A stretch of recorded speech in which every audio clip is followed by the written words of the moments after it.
Shalom, puji Tuhan, kita mari kembali merenungkan firman Tuhan, kita berdoa. Bapa di sorga, kami bersyukur buat hari baru yang Engkau rahmati.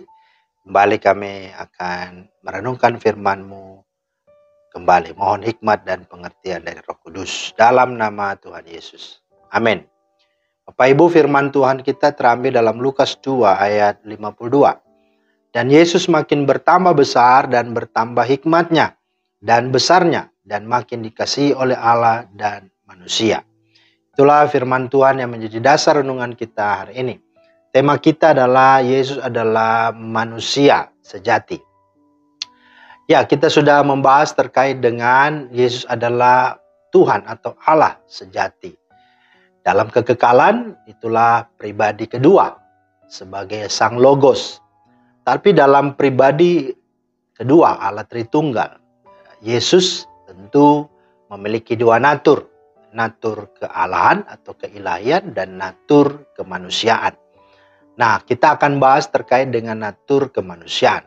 Tuhan Yesus 100% Allah dan juga 100% manusia. Di dalam hal ini tentu kita tidak menyangkali bahwa Yesus memang adalah Allah. Sehingga ia tetap 100% Allah. Bahkan ketika dia berinkarnasi menjadi manusia, bukan berarti ia kehilangan kealahannya. Yang benarnya adalah ia tidak menganggap kesetaraan dengan Allah sebagai hak yang harus ia pertahankan. Melainkan ia mengosongkan diri menjadi manusia. Yesus adalah pribadi kedua Allah Tritunggal yang berinkarnasi.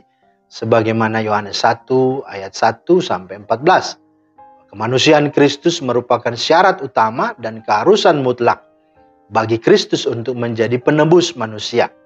Dosa manusia hanya bisa diambil alih dan digantikan oleh manusia yang tidak berdosa. Dan syarat itu hanya terpenuhi dan dipenuhi oleh Yesus.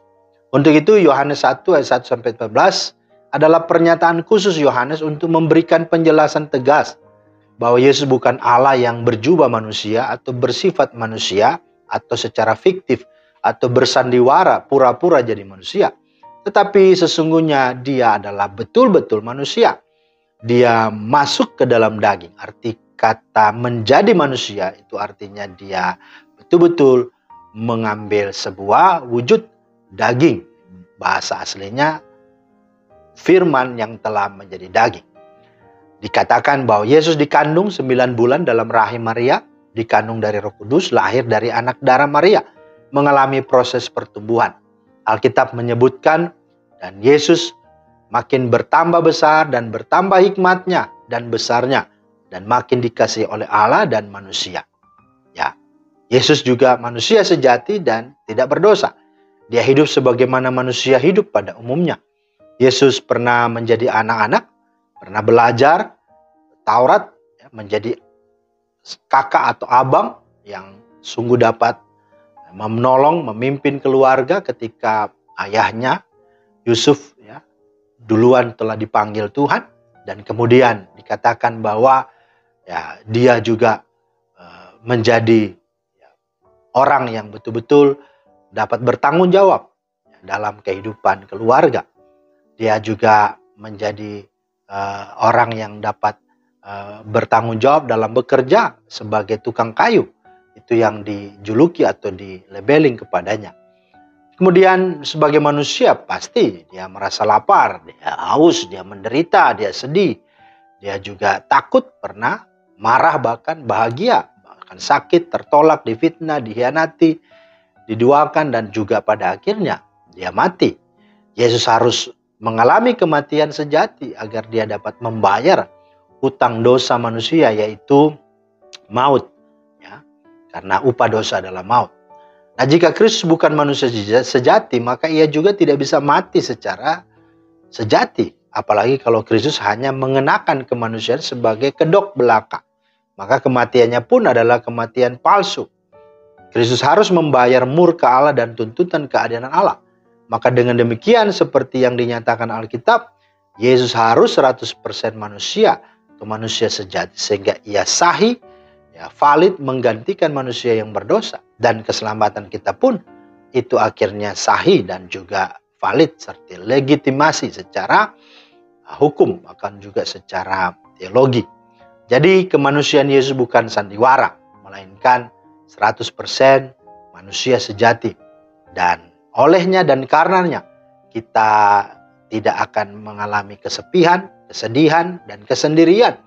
Karena kita punya Dia, kita punya Tuhan yang bukan hanya transenden, tapi yang imanen, yang hadir, yang ada, yang mengalami, yang tahu kelemahan-kelemahan kita, yang dapat juga menanggung, memikul segala sakit, penyakit, kesengsaraan kita. Dan itu sudah Dia lakukan.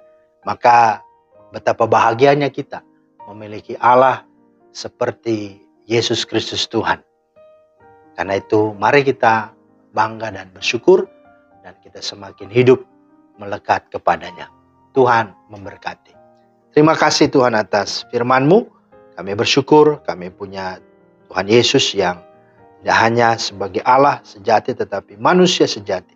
Sehingga olehnya kami boleh sungguh-sungguh memahami, mengerti, mengenal lebih dalam bahwa sebelum kami hidup di dalam segala kesusahan, Engkau sudah mengerjakan, melakukan, memperjuangkannya bagi kami. Sehingga kami tidak sendiri, kami sungguh punya tempat untuk kami mengadu, tempat kami untuk berlindung dan meminta pertolongan. Kami bersuka cita karena kami punya Tuhan Yesus dalam hidup kami. Dalam nama-Mu kami berdoa. Amin. Demikianlah firman Tuhan hari ini, kiranya menjadi berkat. Selamat beraktivitas. Tuhan Yesus memberkati. Shalom.